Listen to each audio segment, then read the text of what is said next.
এই বাপ, মুসলমানের বাচ্চা, কেন নামাজ পড়ো না? ছেলেরা আমার, কেন নামাজ পড়ো না? কেন নামাজ পড়ো?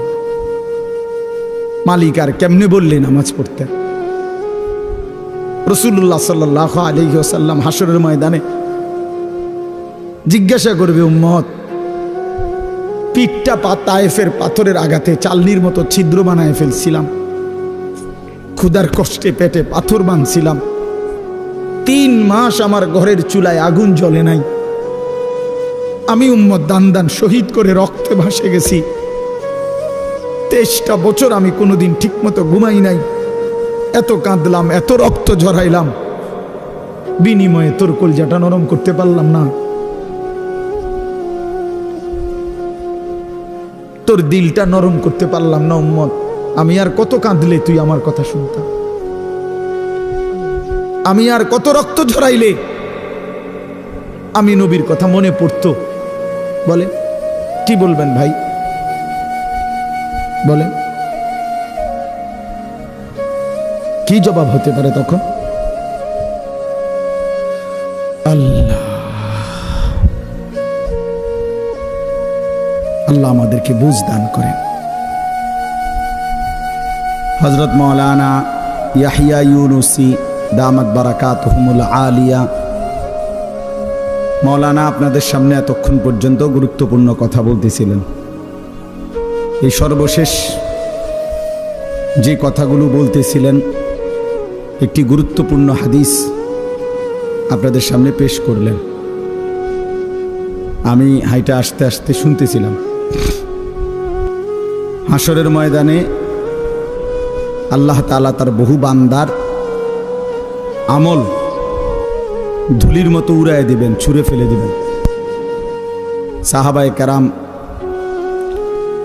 অবাক হয়ে জিজ্ঞেস করবেন, সাহাবীরা জিজ্ঞেস করছেন, ইয়া রাসূলুল্লাহ, তারা কারা? তো নবী সাল্লাল্লাহু আলাইহি ওয়াসাল্লাম বলছেন,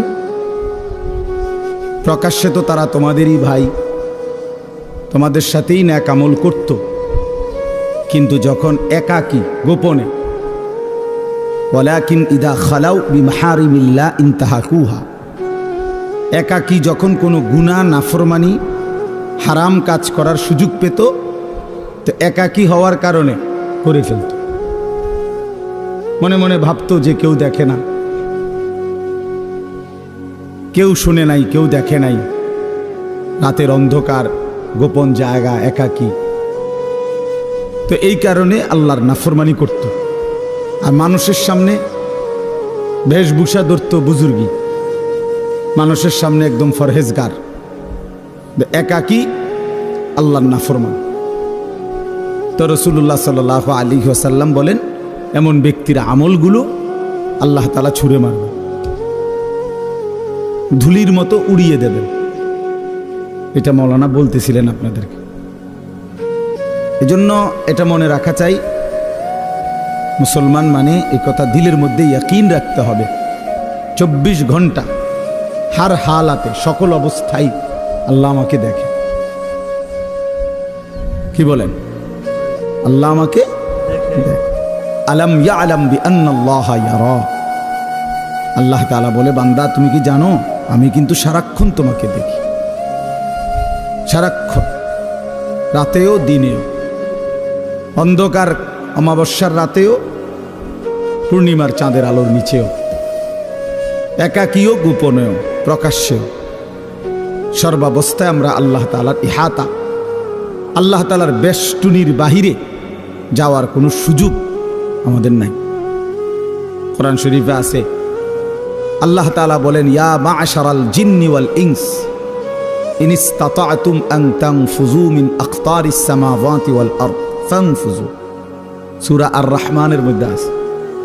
আল্লাহ তাআলা বলেন, হে জিন এবং মানুষ, যদি নাফরমানি করতেই মন চায় তো আমি আল্লাহর আসমানের সীমানা, জমিনের সীমানা ছেড়ে দাও, আমার সীমানার থেকে বেরিয়ে পড়ো, দেখো পারো কিনা। আল্লাহ তাআলা বলে, লা তানফুজুন ইল্লা বিসুলতান, আমি ক্ষমতা না দিলে কেউই নিজের যোগ্যতায় নিজের ক্ষমতায় আমার সীমানা পার হইতে পারবো না। বুঝেন নাই? পারবে? আমরা আসলে পারমু না। এভাবে বহু আয়াতের মধ্যে আল্লাহ তাআলা কোরআনুল কারীমের কথা বারবার বলছে, বান্দা তুমি আমার বেষ্টনীর ভিতরে, লাকাদ আহসাহুম ওয়া আদ্দাহুম আদ্দা। আল্লাহ তাআলা বলেন আমি বান্দাকে বেষ্টন করে আছি এবং তার পুরা জিন্দেগি গুনে গুনে রাখছি, গুনে গুনে রাখতেছি। একটা জাররা, একটা হিসাব বাদ যাবে না, বাদ যাবে না। আহসাহুল্লাহু ওয়া নাসু। আল্লাহ তাআলা বলেন বান্দা আমি গুনে রেখেছি, তুমি ভুলে গেছো। তোমার হয়তো মনে নাই তোমার পুরা হায়াত, আমি আল্লাহ তাআলা হিসাব করে রাখছি। হাসি দিছো কয়টা, কাঁদছো কয়বার, হাত উপরে উঠাইছো কয়বার, নিচে নামাইছো কয়বার, অক্সিজেন গ্রহণ করছো নিঃশ্বাস কয়বার, আবার ছেড়ে দিছো নিঃশ্বাস কয়বার। আল্লাহ তাআলা বলেন সব আমার ফেরেশতা হিসাবের মধ্যে লিখে রাখছে, সব হিসাব। এজন্য বাপ, এটা বহুতই জরুরি বিষয়। নিজেরে বুদ্ধিমান ভাবতে নাই, নিজেরে চালাক মনে করতে নাই। পৃথিবীর সবাইকে ফাঁকি দিলে কি হবে? আল্লাহকে ফাঁকি দেব কিভাবে? আল্লাহকে ফাঁকি দেব কিভাবে? আর বিচার তো আল্লাহ করবেন, ফায়সালা তো আল্লাহ করবেন। দুনিয়ার সবাই বলল ভালো, মালিক জানে আমি অসৎ, লাভ কি হবে? এই জন্য আমরা প্রত্যেকেই একাকী গুনার ব্যাপারে সতর্ক থাকি। যুবক ছেলে যারা আছো তোমরা ভাই, এটা তোমাদের মধ্যে বেশি দোস্ত। রাতের আধারে তুমি মনে করো কেউ দেখে না, এই জন্য তুমি সারা রাত মোবাইলের মধ্যে নাচ গান ছবি দেখো। দোস্ত আমার, মনে রাখো যে মালিকের চোখ দিয়ে দেখতেছো সে মালিক তোমারে দেখে। যার হাত দিয়ে মোবাইল চালাচ্ছ তিনি কিন্তু দেখেন, তিনি দেখেন। ওয়াকাফা বিদুনুবি ইবাদিহি খাবীরাম বাসীরা। আল্লাহ তাআলা বলেন আমার বান্দার সমস্ত গুনার হিসাব রাখার জন্য আমি আল্লাহ একাই যথেষ্ট, আমি একাই যথেষ্ট। তুমি দেখবা আমি আল্লাহ তাআলার কাছে হাসরের ময়দানে যখন তোমার আমলনামা দেয়া হবে, নিজ চোখে তুমি দেখবা লা ইউগাদিরু সগীরাতান ওয়ালা কাবীরাতান ইল্লা আহসাহা। আল্লাহ তাআলা বলেন বান্দা নিজেই বলবে আল্লাহ ছোট কিংবা বড় আমার জীবনের কোনো কিছুই তো এই হিসাবের খাতার থেকে বাদ দেয় নাই, সবই তো উঠায় ফেলছে। কারে দিয়া লেখাইলে? একটা বিন্দু, একটা নিঃশ্বাস, একটা হাসি কান্না, ভালো মন্দ কিছুই তো বাদ দেয় না। এইভাবে নিখুঁত আমলনামা তৈরি করছে ফেরেশতা। এই ডান কাঁধে বাম কাঁধের ফেরেশতা এক সেকেন্ডের জন্য বিশ্রাম করে না। ফেরেশতার কোনো বিশ্রাম নেই, ফেরেশতার কোনো ক্লান্তি নেই। সৃষ্টিগতভাবেই তারা এমন।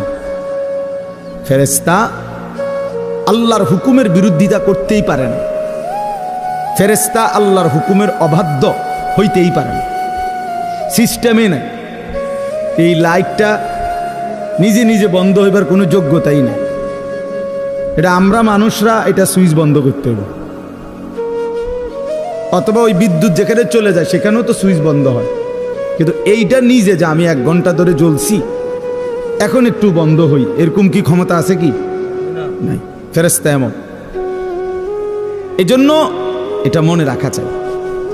আমার বুঝলেও ভালো, আপনি বুঝলেও ভালো, বয়স্ক বাবারা বুঝলেও ভালো, নওজোয়ান সাথী তোমরা বুঝলেও ভালো।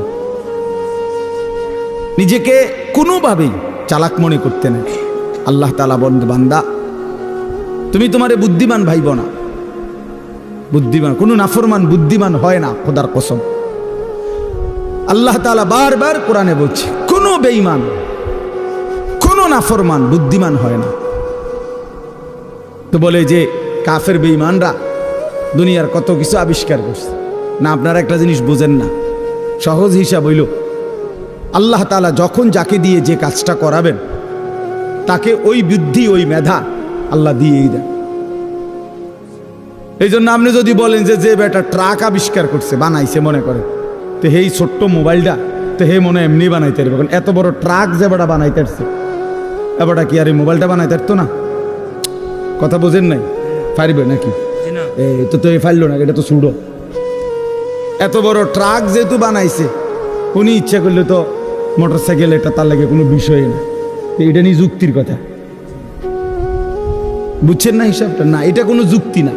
আল্লাহ তাআলা এক একজনের মাথায় এক একটা কি মেধা, যোগ্যতা আল্লাহ দিয়েছেন, আল্লাহ দিয়েছেন।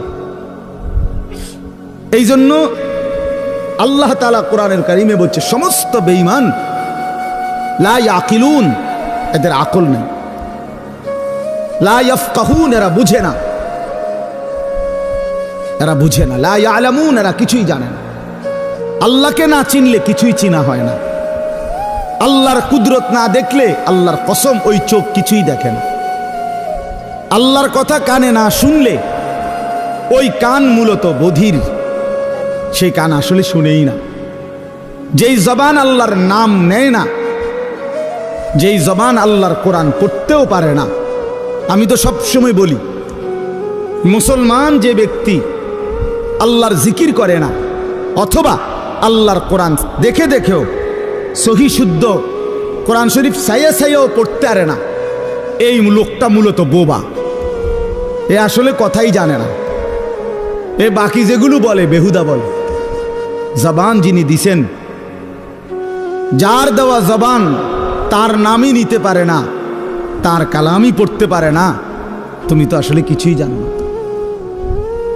এই জন্য কোরআন শরীফ আল্লাহ বলছে সমস্ত বেঈমানের দিল আছে কিন্তু বোঝে না, সমস্ত বেঈমানের কান আছে কিন্তু শুনে না, সমস্ত বেঈমানের চোখ আছে কিন্তু দেখে না।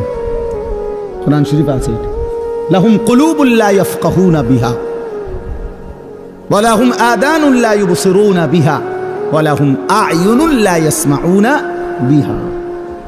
আল্লাহ তাআলা বলছে বেঈমানের দিল আছে কিন্তু বোঝে না, বেঈমানের কান আছে কিন্তু শুনে না।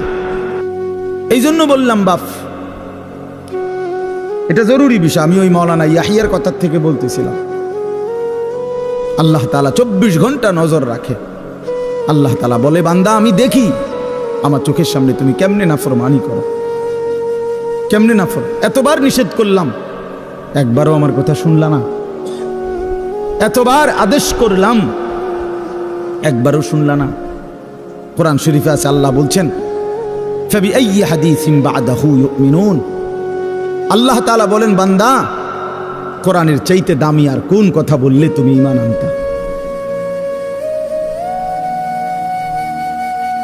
ওফ, এর চাইতে দামি কি বললে তুমি বিশ্বাস করো? আল্লাহ তাআলা বলছে দুনিয়াবাসী, আমার সবচেয়ে কলিজার টুকরা বন্ধু, আমার সবচেয়ে প্রিয় রসুল, আখিরি নবী, আমার বন্ধু, আমার হাবিব রসুল আকরাম সাল্লাল্লাহু আলাইহি ওয়াসাল্লাম, তাকে দিলাম তোমার জন্য। আমার সর্বশ্রেষ্ঠ কিতাব কোরআন দিলাম তোমার জন্য। এরপরও তুমি পাত্তা দিলা না, এত বড় রসুলকেও পাত্তা দিলা না, এত বড় কিতাবকেও পাত্তা দিলা না। এরপরে আর কি দিলে ঈমান আনতা? আর কি বললে সেজদা করতা? আমার মতো মালিক আর কতবার বললে তুমি সেজদা দিতা? আমার রসুল কতবার কাঁদলে, আর কতদিন কাঁদলে? 23টা বছর তো কাঁদছেন বন্ধু আমার, সেই বন্ধু আর কত কাঁদলে তুমি নামাজ পড়তা? আম্মা জান আয়েশা রাদিয়াল্লাহু তাআলা আনহা বলেন, নবীজির স্ত্রী বলেন, আমি একদিন দেখছি এশার নামাজের কিছুক্ষণ পরে নবীজি হুজরার মধ্যে আমার কামরায়, আমার স্বামী, আমার নবী, আমার রসুল সাল্লাল্লাহু আলাইহি সাল্লাম তিনি দাঁড়াইছেন। দাঁড়িয়ে আল্লাহ তাআলার কাছে নামাজের নিয়ত বাইদা উম্মতের জন্য দোয়া করতে শুরু করছেন। আম্মা জান আয়েশা বলেন, দুনিয়াবাসী আল্লাহর কসম, ফজরের আজানের পূর্ব পর্যন্ত এক দাঁড়ানোতে আমি দেখছি নবীজি সারাটা রাত কাঁদছেন আর উম্মতের জন্য দোয়া করছেন। সারা রাত, সারা রাত। ইন তুআযিবহুম ফাইন্নাহুম ইবাদুক ওয়া ইন তাগফির লাহুম ফাইন্নাকা আনতাল আজিজুল হাকীম। এই দোয়াটা করছি, আল্লাহ আমার উম্মত আপনার বান্দা, আপনি বানাইছেন, যারে আপনি বানাইছেন তারে আপনি চাইলেই শাস্তি দিতে পারেন, এটা তো আমি জানি। আপনি শাস্তি দিলে আপনারে বাধা দিবে কে? কারণ আপনার গোলাম, আপনার বান্দা, আপনি বানিয়েছেন, আপনি মনিব, আপনি মালিক। কিন্তু ওয়া ইন তাগফির লাহুম, ওফ, নবীজি বলেন আল্লাহ কিন্তু এই বন্ধুর দিকে তাকাইয়া আপনি তো আমারে খুব ভালোবাসেন, আমার দিকে তাকাইয়া যদি আমার উম্মতরে মাফ করে দেন তাইলে আপনার বাধা দিবে কে?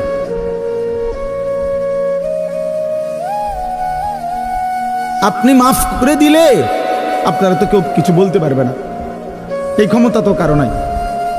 আপনি তো চাইলে মাফই করে দিতে পারেন, তো দেন না মাফ করে। এইভাবে কাঁদছেন মিয়া সাহেব, এইভাবে কাঁদছেন। রাতেও মনে পড়ে না, দিনেও মনে পড়ে না, বছরের পর বছর, দিনের পর দিন, কোনো দিন আল্লাহর কথা মনে পড়ে না, রাসূলুল্লাহ সাল্লাল্লাহু আলাইহি সাল্লামের সুন্নাতের অনুসরণ করা মনে করে না। কেমনে পার হইবেন বাপ? হ্যাঁ, এত বছর দাড়ি কাইটা আখেরাতে পার হইবেন কেমনে? 30 বছর সুদ খাইয়া আখেরাতে পার হইবেন কেমনে? হ্যাঁ, কোনো দিন ফজরের নামাজ পড়েন না, আখেরাতে পার হইবেন কেমনে? আপনার বিবি কোনোদিনও পর্দা করে না, এই বোন পার হবে কেমনে? 30 বছর ধরে প্রতিদিন আপনার ঘরে রঙিন টেলিভিশন চলে, আপনার বিবি বাচ্চারা নাচ গান নর্তকীর ছবি নাটক সিনেমা দেখে, মুক্তি পাইবেন কেমনে বাবা? বলেন, সবাই বলেন, ফিকির করেন, ভেবে দেখেন। কি বুঝাই দিবেন আল্লাহকে, কি বুঝাই দিবেন রাসূলুল্লাহ সাল্লাল্লাহু আলাইহি সাল্লাম? নবীজি কিছুই জিজ্ঞেস করবে না? কি মনে করেন আপনারা এমনি সবাই সুপারিশ করবে মানে কি কিছুই জিজ্ঞাইতো না? কোনো কাগজপত্র কিছুই দেখবে না নাকি? কথা বলেন না তো। তাইলে রাসূলুল্লাহ সাল্লাল্লাহু আলাইহি সাল্লাম সুপারিশ করবে মানে কি? মানে কোনো কথা নাই, শুধু আপনি গিয়ে দাঁড়াইবেন আর আপনার ব্যস্ত বুঝ দিয়ে লাগবে নাকি? তো তাইলে হিসাব করলো কেন? ডান কাদের বাম কাদের ফেরেশতা লিখলো কেন? আমল নামা তৈরি হইল কেন? মিজানের পাল্লায় ওজন হবে কেন? হাসরের ময়দান, বিচারের ময়দান বলা হইল কেন? বুঝেন নাই কথা? তো এজন্য এটা অনুভব করা উচিত। রাসূলুল্লাহ সাল্লাল্লাহু আলাইহি সাল্লাম সরাসরি তাফসিরে আছে, আমরা পড়ছি বাবা। আল্লাহ তাআলা যেদিন নবীকে বলছেন, বন্ধু আপনার সামনে আমি আপনার উম্মতের আমলনামা খুলব, এই কথা নবী যখন শুনছেন, আল্লাহ নবী সাল্লাল্লাহু আলাইহি সাল্লাম অঝরে কাঁদছেন। কেন কাঁদছেন? মুহাদ্দিসিনে কেরাম বলে নবীজি চিন্তা করছে, ভাবতেছিলেন, হায় আমার উম্মতের আমলনামা যদি আমার সামনে খুলে আর আমি যদি দেখি পৃষ্ঠার পর পৃষ্ঠা গুনাহ নাফরমানি, আমি সেই চেহারা আমার মালিকের সামনে কেমনে দেখাবো? আমি কেমনে বলবো সর্বশ্রেষ্ঠ নবীর উম্মত এমন নাফরমান কেমনে হয়? বুঝেন নাই? এই জন্য বিষয়টারে এত তামসা মনে করেন না। রাসূলুল্লাহ সাল্লাল্লাহু আলাইহি সাল্লামের ভালোবাসা আপনি জায়গা থেকে আপনি বুঝে নিয়েন। আপনি যেই তরিকাতে আছেন, আপনি তরিকা লইয়া আমার টানাটানি নাই, আপনার পিসাব লইয়া আমার টানাটানি নাই, আপনার দরবার নিয়ে আমার টানাটানি নাই। আপনার যেমনি হোক, আমি আপনি সবাই মিলে চলেন, ফিকির করি কেমনে আখিরাতের মুক্তি মিলবে। জান্নাতের অনেক দরজা, জান্নাতের দরজা একটা না, অনেক দরজা। যে কোনো এক দরজা দিয়ে ঢুকতেই, এই এখন শুনামু আপনার ঘরে, এখন পড়ছি, ওয়ানাযা'না মা ফি সুদুরিহিম মিন গিল্লিন। আল্লাহ বলেন আমার যতগুলো বান্দাকে আমি জান্নাত দেব, ঢুকবার আগেই আমি তাদের কলিজা থেকে চিরদিনের জন্য হিংসা, বিদ্বেষ, রাগ, ক্ষোভ, ক্রোধ সরাই দেব। ইখওয়ানান, সবাইরে ভাই ভাই বানায় দেব। আলা সুরুরিম মুতাকাবিলিন, সমস্ত জান্নাতি পরস্পর পরস্পরের মুখোমুখি হয়ে আনন্দ আর ফুর্তিতে মজে থাকবে। এই জন্য দোস্ত আমার, বন্ধু আমার, বাপ আমার, ফিকির চাই, ফিকির চাই। এ কথা দিল দিয়ে বুঝতে হবে। হাসলেও মরে যাবেন, কাঁদলেও মরে যাবেন। শরীর সুস্থ থাকলেও একদিন মৃত্যু হবে, রোগ সুখে পড়লেও মৃত্যু হবে। রাজপ্রাসাদ আর অট্টালিকাতে যে রাত কাটায় সেও মরে যাবে, কুড়ে ঘরে আর ফকির সেও একদিন কবরে চলে যাবে। নাকি বলেন? বলেন, সবাই বলেন। আমরা সবাই যেতে হবে কিনা বলেন? অতএব যেটা নিশ্চিত মৃত্যু, এটাকে ভুলে যাওয়া ঠিক না। আখিরাত নিশ্চিত। কোরআনুল কারীমের মধ্যে আল্লাহ বলছে ওয়াবিল আখিরাতি হুম ইউকিনুন। মুমিন তাকে বলে, মুত্তাকি তাকে বলে, জান্নাতি বান্দা তাকে বলে, মুসলমান তাকে বলে। আল্লাহ তাআলা বলে যে আখিরাতকে ইয়াকিনের সাথে বিশ্বাস করে। ভাষা ভাষা না, ধারণা না, আখিরাত তার ইয়াকিন। আগুনে লাগলে পুড়ে যায়, এটা আমাদের ধারণা না, ইয়াকিন। কথা বুঝেন নাই আমার? আগুনে পুড়ে যায়, আমরা সবাই ইয়াকিন বিশ্বাস করি। এটা পানিতে ডুবে যায়, এটা আমাদের ইয়াকিন, এটা ধারণা না। মানুষ তো কয় আগুনে বলে ফুরে যায়, মনে ফুরেও হইতেও পারে, এমনি মানুষে কয় এটা। তো আল্লাহ তাআলা বলেন বান্দা, আখিরাতের ব্যাপারটা তুমি এই মনে করো না যে আরে হুজুররা তো কয়, বারবার কয়, মনে হইতেও পারে, হইতেও পারে। হ্যাঁ, এটারই আখিরাত না। সাহাবায়ে কেরাম রাসূলুল্লাহ সাল্লাল্লাহু আলাইহি ওয়াসাল্লামের সোহবতে, সান্নিধ্যে, কিতাবের মধ্যে আমরা পড়ছি সাহাবীদের হালাত ছিল এমন যেন তারা আখিরাতকে 24 ঘন্টা চোখের সামনে দেখতেন। ওয়াবিল আখিরাতি হুম ইউকিনুন, আখিরাতের ব্যাপারে ইয়াকিন, একেবারে মজবুত ইয়াকিন। আল্লাহ তাআলা এটা চাইছেন, আখিরাত যেন বান্দা এক সেকেন্ডের জন্য ভুলে না যায়, মৃত্যুকে যেন ভুলে না যায়। মৃত্যু মানে শেষ না, মৃত্যু মানে সমাপ্তি না। দুনিয়ার ভদ্রলোকরা, দুনিয়ার জেনারেল লাইনের অনেক শিক্ষিত মানুষ, ওরা এগুলাকে বলে যে তিনি 60 বছর 70 বছর বিভিন্ন সেবামূলক মানব কল্যাণে বিভিন্নমুখী অবদান রেখে 70 বছরে তিনি তার জীবনের সমাপ্তি টানলেন। সমাপ্তি মানে কি? শেষ। অর্থাৎ 70 বছর পরে তিনি শেষ, আর কিছু নাই ওনার জীবনে। না না, এটা মিথ্যা কথা। জীবনের সমাপ্তি হয় না। মৃত্যু মানে সমাপ্তি নয়, মৃত্যু মানে ইন্ড নয়, মৃত্যু মানে সমাপ্তি না, মৃত্যু মানে স্থানান্তর, মৃত্যু মানে ইন্তেকাল। মানুষ কেবল স্থানান্তর হয়, মানুষ কোনোদিন শেষ হয় না, হয় না, হবে না, কোনোদিনও না, কোনোদিনও না। মানুষের কোনো শেষ নাই, মানুষের কোনো শেষ নাই, মানুষ কেবল স্থানান্তর হয়। হ্যাঁ, মাটি থেকে মানুষ বীর্যের ফোঁটা হয়, আল্লাহর কুদরতে বীর্যের ফোঁটা থেকে মায়ের জরায়ুতে যায়, মায়ের জরায়ু থেকে 9 মাসে ধীরে ধীরে পরিবর্তন হতে হতে একদিন মায়ের পেট থেকে মানব সন্তান হয়ে বের হয়, আবার পরিবর্তন হয়, আবার পরিবর্তন হইয়া কিশোর, যুবক, বৃদ্ধ অথবা তার আগেই কবরে চলে যায়। কবর থেকে আবার হাসরের মাঠে, হাসরের মাঠ থেকে আবার আমলনামা নিবে, আল্লাহর মুখোমুখি যাবে, মিজানের পাল্লার সামনে ওজনের জন্য যাবে, ফুলসিরাত পার হবে, জান্নাত কিংবা জাহান্নামে যাবে।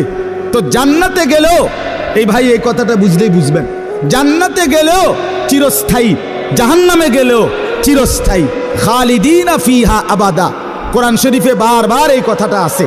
জান্নাতি, সমস্ত জান্নাতি থাকবে অনন্তকাল, চিরস্থায়ী। জাহান্নামেও চিরস্থায়ী। তো মানুষ শেষ হইল কেমন? কথা বোঝেন নাই? মানুষ শেষ হয়েছে তাইলে? মানুষ যদি জান্নাতে যায় তাইলেও স্থায়ী, যদি জাহান্নামে যায় তাইলেও কি শেষ হইল? শেষ নাই, অনন্তকাল। অনন্তকাল। এজন্য আখেরাত ভুলতে নাই। যে আখেরাত ভুলে যায়, মৃত্যুকে ভুলে যায়, আল্লাহর কসম এটা বোঝা উচিত। আমিও, আপনিও, বাবারাও, নওজোয়ানরাও, পর্দার আড়ালের মা বোনরাও, আখেরাত ভুলে গেলে মুসলমান থাকে না। পরকাল যার জেহেন থেকে সরে গেছে, যার ধ্যানে, চিন্তায়, চেতনায়, চলাফেরায়, উঠা বসায়, লেনদেনে আখেরাত, আখেরাতের বলতে কিছুই তার মনে নাই, তারে মুসলমান বলে না। মুসলমান বলে না। পৃথিবীর আর কোনো ধর্মাবলম্বী